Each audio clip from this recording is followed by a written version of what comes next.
How you doing, baby? I'm good. How are you, honey? I'm doing good. I know. No, I'm good. I'm so glad to be here. Yes. The Couples Pursuit with all our peoples. Mm-hmm. We have a great topic tonight. Mm-hmm. So I have a question for you. Of course, as always. Always. When you think of the word intimacy, do you only think of the sexual and the physical acts of the relationship? Mm-hmm. If so, let's talk about it.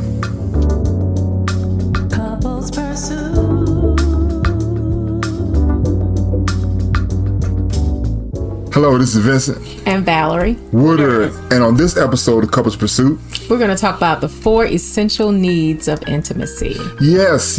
Look, we are so glad to have you here at Couples Pursuit. Our goal here is to give you the tools necessary to maintain and pursue a successful relationship. Look, if you're new, welcome. If you're joining and you're coming back, welcome back. We urge you and we invite you to hit that like button and also to share this video with as many people as you know, because this topic tonight, baby, I believe is all over good. I know I say this every video. It's necessary. But it's necessary. The 4 essential needs of intimacy. Yes. Because in your relationship, it's not just, when you think of the word intimacy, it's not just about the sex. No. That is a misnomer, a misunderstanding. Mm-hmm.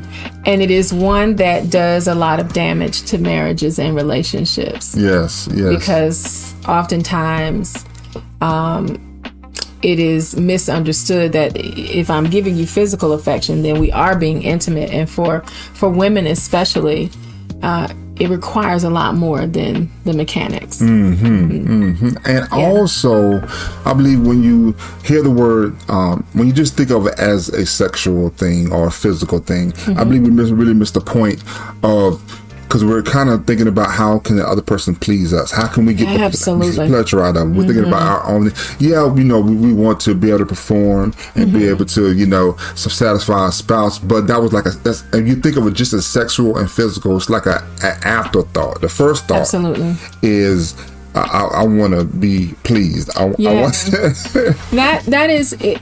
I mean, okay. I always say that, intimacy, physical intimacy, sexual intercourse is a gift from God to be shared between husband and wife. But I believe that absent of emotional intimacy, absent of mental intimacy, absent of time shared together, respect, conversation, joy, play, it doesn't really hold as much weight. I believe it is the icing on the cake. The icing is sweet. The icing is what I like sweet icing. I know you do. You love sugar. Is what makes it special. You can have a pound cake, and then you can have a strawberry cream cake. You can have a pineapple upside down cake. You can have a carrot cake. All my favorites. Yeah, you can put all these. You put the lace on it, kinda. And so to me, that's what the physical intimacy does. It's wonderful, it's special, it's sweet, but it isn't as good without all the other things that come before it. Without all the stuff that goes in the cake batter, the ingredients. Well, the underlying stuff, the ingredients, the things that make up to it, and the ingredients that were assembled with love. Right. We say when we have a good meal together, so I cooked it with love, I did. It's like the things that go into it, the heart, the emotion, the planning. And when we essentials. And to think about intimacy and the method that we're going to talk about, I would want you to go deeper and focus on the emotional aspect of it. Emotional intimacy. There is no intimacy without emotion. You can have random acts of intercourse, physical acts, but I don't even want to call it sex, but just but to have that connection, to have that intimacy. It's a teaching that I've heard that said the word intimacy, you could think of it as into me. Like intimacy. Intimacy. When you focus more on how can you give pleasure, then so much more can you how you receive pleasure. Now you do want to enjoy the act. I'm not saying don't, but I'm saying it's like your goal is to be so intimately connected, too emotionally connected, that you express your emotions in a way that is pleasing to your spouse. Sometimes we express our emotions and we just want to vent or rah, and that's not. No, you're pleasing to yourself. It felt good for you to say what you said. Self-fulfilling. Yeah, but when you express your emotions in a way where your spouse is like, you whisper, you talk low, or you talk behind the ear, wrist, all those things, is emotions, a hug, a gesture, rub the hair, intimacy. And the 4 needs that we're going to talk about tonight is it's a pastor that talks about intimacy. He broke it down in the words of invest. Yes. And he talks about in the it's like intimacy necessitates value, and E's energy, and S is sacrifice, and T is what I have this. T is trust. Trust, yes. T is trust. The most important thing. Yes. So when you focus on that aspect, when you focus on the fact that you're given from these 4 points of views, when you're coming from these 4 corners right here, man, I can only imagine the fruit that is going to come from when you give your value, when you put value on this relationship, when you give your energy to it, when you show up like you really want to be there. You're not just doing this because of them. You're not just doing this because it's that time. We say, if we don't do it, our pastor's going to talk about us. You're going to look at me funny. Some pastors want you to plan this thing. But anywho, value, energy, sacrifice. We feel our lives so much. We feel it so much with so many things. I'm not saying all of them are bad, but sometimes everything that you add to your timeline, your timetable, sometimes the first thing you take off the table is time with your spouse. So we're going to talk about that more. And also trust. Yes. A woman needs to be able to trust you. A man needs to be able to say, I know you are the one for me. Yeah. And you give yourself to me. Exactly. So, baby. Yes. Value. That's the first in the intimacy, the invest. Yeah. Is that an acronym? The INVEST. Yes. So intimacy necessitates value. The first one is value. Value is the key. It is unhindered closeness between spouses. So neither must feel threatened by the other's opinions or thoughts. Wow. That's deep. Yeah, and you know what comes to mind for me is that value assigns worth. Yeah. Right? Let's just think about art for one thing. Art is very subjective. An artist can come up with something that they've created and they can put it in a gallery or make it available digitally so that people can see it, and they can assign a value to it. Yeah. What is it? They assign worth to it, right? They say this is what it's worth to me. And the person who purchases it gets to say yes or no. And some things we could look at and see the dollar signs and go, oh no. I'm never going to pay that. That's nice. Or it can be so abstract that you think, I don't really understand that. But the person who is holding it, the person who has created it, and the person who gets to experience it, they assign the value. I assign a great amount of worth to you in my life, and vice versa. I feel it. And so I value what you think. To me, I what you think has weight. What you feel has weight. Yeah. And I want to always make sure that you know that. If a person doesn't feel valued, if they don't feel worthy in your presence, they're not likely going to be vulnerable with you. That's true, and that's true, and that's why we put the trust in there. But that, like I said, that leads up to that point right there. What value do you place on the other person's opinions and thoughts? You know, because in order to get to this level of intimacy that we're talking about, you have to really say, hey baby, what do you like? What that I do. Like? What don't you like that I do? How can I do is this a safe place for me to, you know, unfold that? You know, this is a safe place for me to say, baby, you know, I don't like for you when you know, hit it real hard, spank my butt real hard. I don't like it when you know, I don't like it when you say certain like to things. Talk about that. Yeah, I don't like it when you know, or I love it when, you know, this fill in the blank. Whatever. But it's a safe place, you know.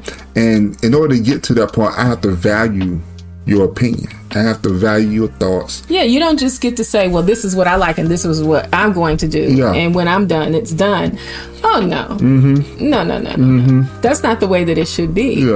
And that is for men and for women. That's true. You know, it's very important that we value one another. It's not just about one of us being subject to the other. It's not just about the male needs to perform and he doesn't have any emotions and it doesn't matter how he feels and I'm first and always.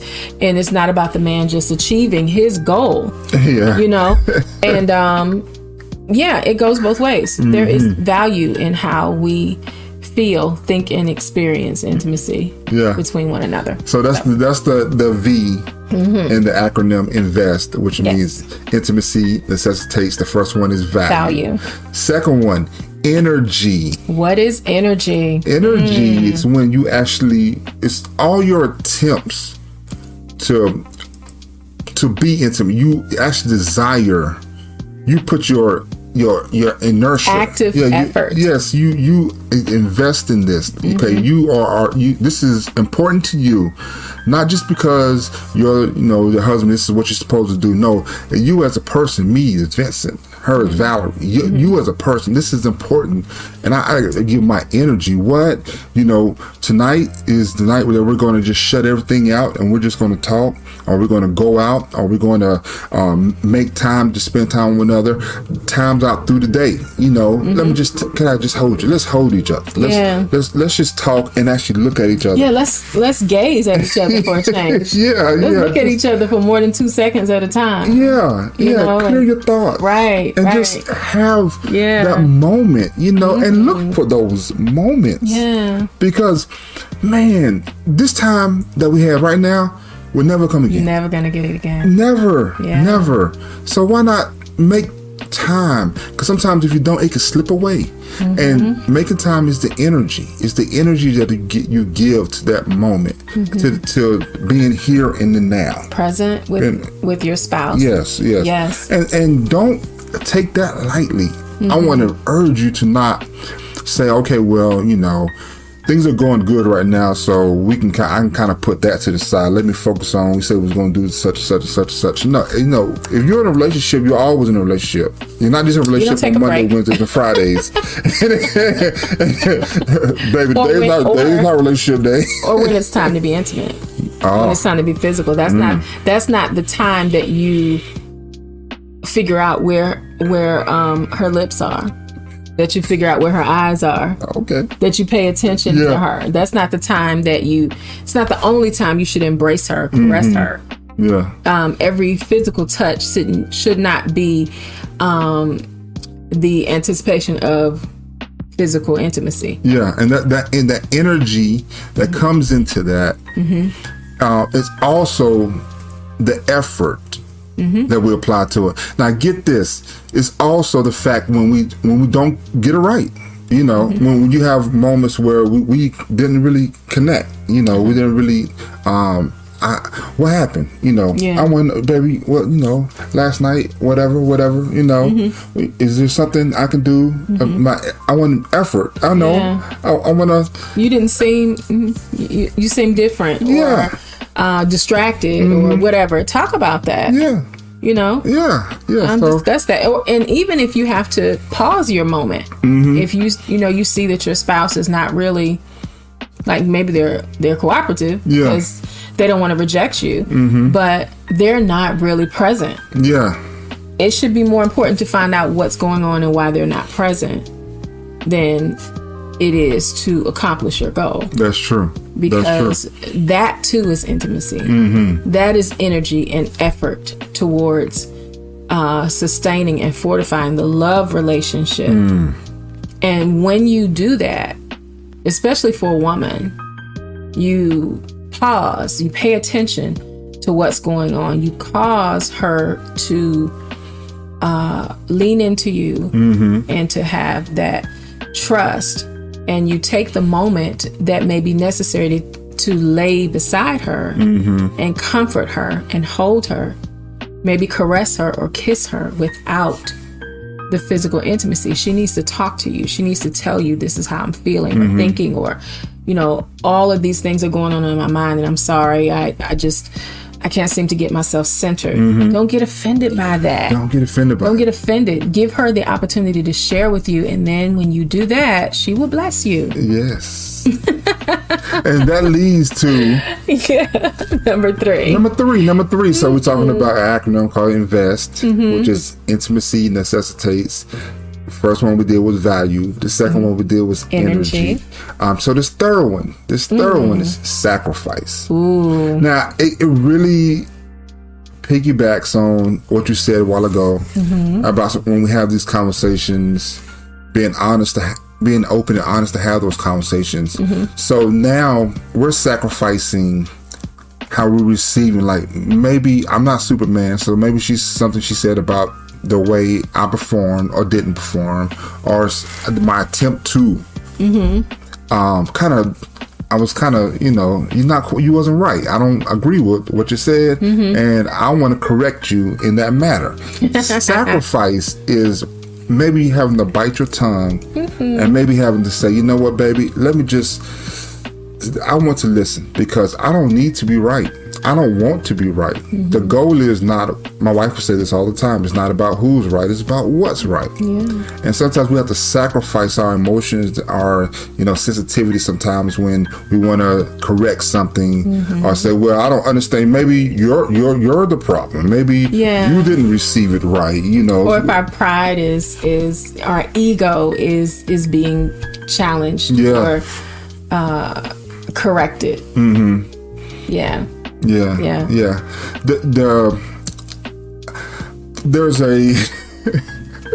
a story when someone went to a market and they were going to buy something, and somebody else was sitting there on the corner. And they said, hey, could you buy me this apple? I need, I'm hungry. Can you buy me this apple? And the person was like, no, this is my time. I worked all week for this money and I'm going to buy this apple and I'm going to enjoy it. This is the last that I have and I'm going to enjoy it. No, I can't. I'm not going to waste it on you. You should get your own apple. Okay, all right. So the boy buys the apple. He gets the apple, and lo and behold, goes take one bite out of it and drops the apple. And he was hungry. I forgot to mention that part. He was really hungry, but he was so consumed about feeding himself that he didn't. He just, he wanted to eat the apple real fast, and he dropped it and he messed it up. It was all dirty, sandy. You can imagine. So he looks at back at the dude. The dude doesn't have anything to eat. He doesn't have anything to eat. And the man says, are you still hungry? The boy said, duh, what you think? That was my all I had. And the man said, okay. He gets up, goes behind the counter and said, pick out another apple. And the man's like, what you talking about? I said, this is my stand. I don't know why he played that trick on him, but he wanted him to know that, sometimes you have to sacrifice. When you don't sacrifice, people will still, can't give to you, but you never know who your helping when you do that. You never know who you're, with, who you're helping, who you're entertaining. Just because a person looks like they don't have a need, doesn't mean that they don't have a need. And that person, I don't know how many times did he do that. What the point was? I guess you just want to know who would help someone else out. That was a test of the heart. Like, how much of yourself will you give to someone else? Will you give when you're down to your last? Will you give when it affects you? When it affects you, it's one thing to, if you have $1 million and you give somebody $100, that's nothing. But if you have $1 million and you give somebody $50,000, and you give somebody $500,000. Wait a minute. That's a sacrifice. That's a sacrifice. That's going to touch you a little bit. You mean you're going to cut what I have down in half? And that's kind of where we get to in marriage, because although we are supposed to give each other 100% of each other, we always have to make decisions considering the other half of us. Yes. He is the other half of me. I have to make every decision considering him. And sometimes that involves sacrifice. I need to do things that may not please me at all. Like, it may not be my preference to do it. I could care less about, let's say, watching the game, football, right? But I will either prepare the meal for the what is it called, baby? Super Bowl. I do know what that is. It just escaped me. I will prepare the meal for a Super Bowl, or I will sit down and watch, the beginning of it. I'll watch the halftime. I might just sit in the room while he's watching. I am not at all interested in football. Not one bit. So for me, that is a sacrifice. It's a small sacrifice, but it is, because I could be doing anything else. Well, and it touches me, because I know that. And I know that. So I do it. So, and now I'm saying, well, she sacrificed her time, her energy, and just not only just to prepare something because I want to eat while I was watching Super Bowl, but also to sit probably in the room with me for a little while. He might have stayed the whole game. It's about 4 hours, but just to be able to sit in there and just enjoy. You have somebody to yell at, somebody to look at. Did you see that? I know it's a sacrifice, and my sacrifice is taking her shopping. I can't go. He can go in the store. That would be an extreme sacrifice. I can't. He can go and he's able to go in the store, but he's like, I'll take you as the many stores you want to go to. We can stay as long as you need to, as long as I don't have to go in. And he doesn't complain about how long I stay. Sacrifice. That's the S. And invest. He did kind of highlight one Christmas you spent. Kind of let it out to the kids how long. But then, he doesn't have to shop for any of the gifts. I don't. And they're so happy. Oh. And they're like, oh, thanks, Daddy. He's like, let me see, what is that I gave you? What I give you? Sacrifice. Give of yourself to satisfy or enrich someone else's life. Once again, we're talking about the acronym INVEST. Yes. INVEST. And it stands for intimacy, necessitate. Energy. First one would be value. Value. Energy. And S, sacrifice. So this last one is, I probably one of the most important one. I think it is. Is trust. Yes. How we started this thing with emotional intimacy, and how can your partner feel about approaching you, to be able to be intimate to you, to be able to give their emotions, their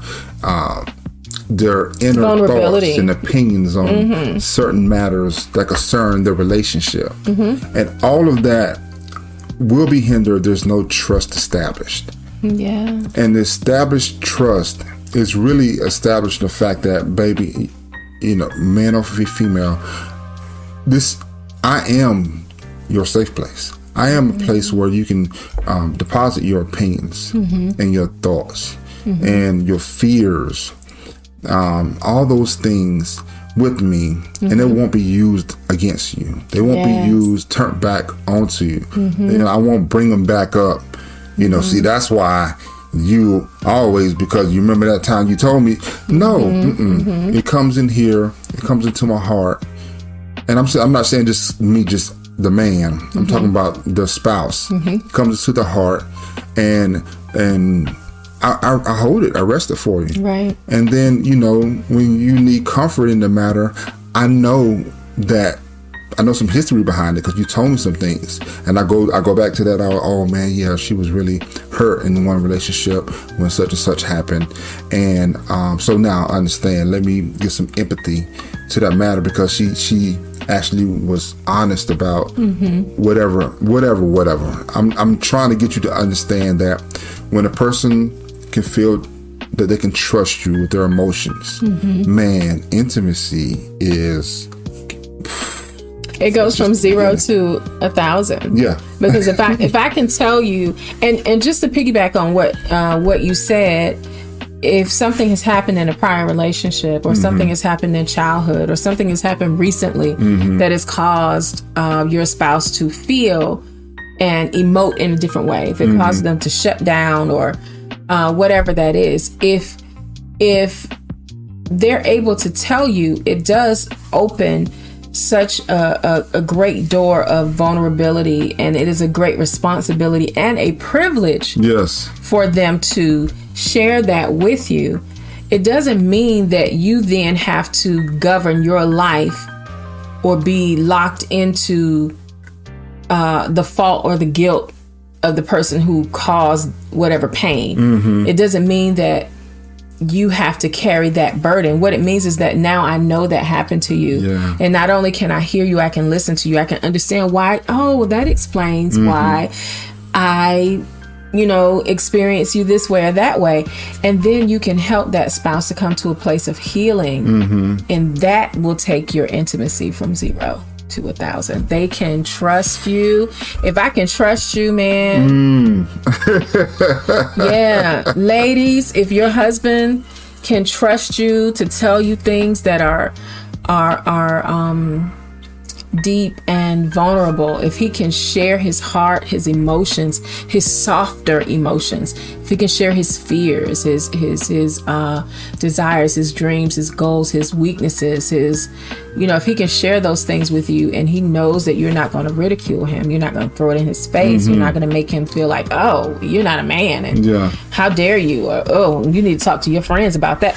No, if you can give him that space with you, and he knows that you're going to hold it, and you're going to respect him and honor him still as a man, because men have emotions. They have all the same emotions we do. They just don't express them in the same way, but they have a right to express them. And if you are the place where he can express those emotions, then his heart safely trusts in you. Exactly. And if you can establish a consistent, caring environment for these moments to take place, because it's not just one moment, or we had to talk and we was able to share, right? And we're good. We'll have to do that again, right? Let's get that was difficult. That was hard. That was. I shed a tear. That's it. That's all you're getting. No. This is like an ongoing thing. Yes. Because intimacy is an ongoing thing. It's ongoing. Yes. You should always have the mindset that we should invest in our relationship. Intimacy necessitates value, energy, sacrifice, and trust. And if you get all those things, you just remember that we can just start with meet those four corners, and when you meet in the middle, my goodness. And not just the physical. Now, we said it goes from 0 to 1,000. Yes, it does make your coming together like fireworks. It does make it that way, because there's nothing in between you. There's no pride, there's no wall we have to break down, there's no shame, there's no there's nothing in between that you have to break down. But also the mental, emotional intimacy is there too. He's going to be the first person I want to tell everything that's good, He's going to be the first person I want to tell everything that's bad. That's right. He's going to be the first person I want to tell everything in between. He's going to be the first person I want to see. Last person I want to see. The one I want to talk to. The one I want to share my dreams and my goals with. And vice versa. You become each other's best friends. You become so tightly woven together that you are individual, but you are one. The two of you become one. And that emotional intimacy is the thing that makes that. Remember, I was talking about the icing on the cake earlier. That emotional intimacy is the eggs, the flour, the sugar, the butter, the cream, the vanilla, whatever it is you put into your cake, which by itself may or may not be wonderful, but all mixed together. Oh, yeah. Him and me, all mixed together. That's true. Make that foundation. And then the physical intimacy is that icing on the cake. That is right. That is so true. There's a moment in the Bible, and when Adam and Eve, it said they were naked and unashamed. And it's amazing how they became shameful towards one another. First of all, people say just that thinking that just towards God, but no, they actually covered themselves up before God even started coming in the garden. They actually covered themselves up, then they hid. Right. So they was actually covering themselves up for another because they had the knowledge of good and evil. And so when you're holding things back from your spouse, I want to try to make it present day. When you have knowledge of some things that you've been short with, that you're not great with, that you're hiding and you don't want to tell, you don't want to share, you don't want to, let them know what you're thinking because they might think less of you or whatever. Then you're ashamed, and you can't be naked in front of them. You can't be open in front of them. You can't reveal yourself, reveal your heart, and that's what happens when you hold back, when you're not able to, give of yourself 100%. When you don't feel like you can give of yourself 100%. So in this relationship, you should always strive for intimacy, emotional intimacy that would create all the other. Yeah. It lays the foundation for everything else to be built upon, and it will really bless your life, and not just your life, but the lives of your children when they get to see you, when they get to experience you as a couple. Like, you're not performing for them, no, but we are a witness for our children, whether or not we an example for them, whether or not we are saying this is what you do or you don't do. But by doing what we do or we don't do, they see, oh, this is how men and women behave. Oh, this is how it should be for a husband or a wife. And because they love you and you care for them, if we do things that are contrary, then it muddies the water. They think, oh, this person, my mother, my father, who is a good person and they love me, even though I'm seeing them do things that, knowing that they're imperfect. Knowing they're, their parents, they don't get everything right. But man, they keep trying. Example. They keep coming back to this. They keep trying. How many times have our kids seen us holding hands and or rubbing each other? Just kiss each other, just having a conversation. They're like, "What are they talking about? They always talking about." Talking to each other. Or he can't get in the door. We don't come in the door without kissing each other, and it's not like an open mouth kiss in front of the kids, but but we give each other attention. Yes. And they see that's an everyday occurrence in this house. Leaving, good night, I love you. Yes. An embrace, I'll see you later. There's eye contact. You might walk me to the car. Those are actions that they see along the way. That's intimacy too. Yes.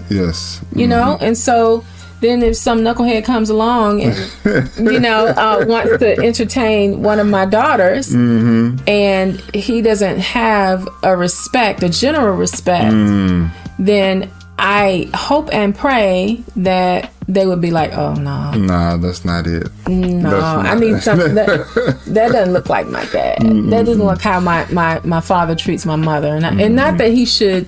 the intimacy of kissing every time they come and go. I mean, just the respect of acknowledging your presence and being attentive and respectful.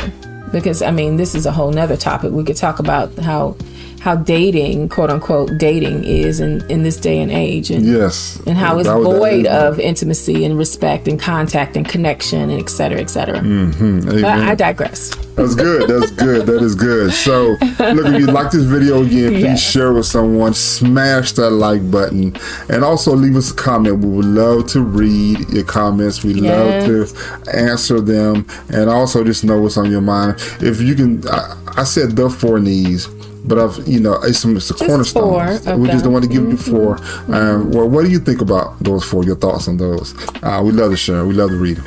Yes, we would. And if there's an occasion where you may have need of someone like Vincent and I to come and talk to a group of husbands and wives, or people who are about to get married, or to share the things that we have learned, the things that we have gleaned over the years that make relationship work, reach out to us at couplespursuit.com. That's right. And if you need a conversation, you want to talk about something, you want to make an appointment for yourself or your spouse to be, and just talk about your relationship. If you have questions or concerns about that, then you can reach us at couplespursuit.com/talk. Make an appointment, and we'll be happy to share with you. Anyway, we just love you guys. We're so happy that you keep coming back time after time to hear what it is that we have to say. And we just want to say that we pray that the Lord bless you and keep you, make his face shine upon you, be gracious to you, and give you peace. Until next time, we'll see you here on Couples Pursuit Live. Bye.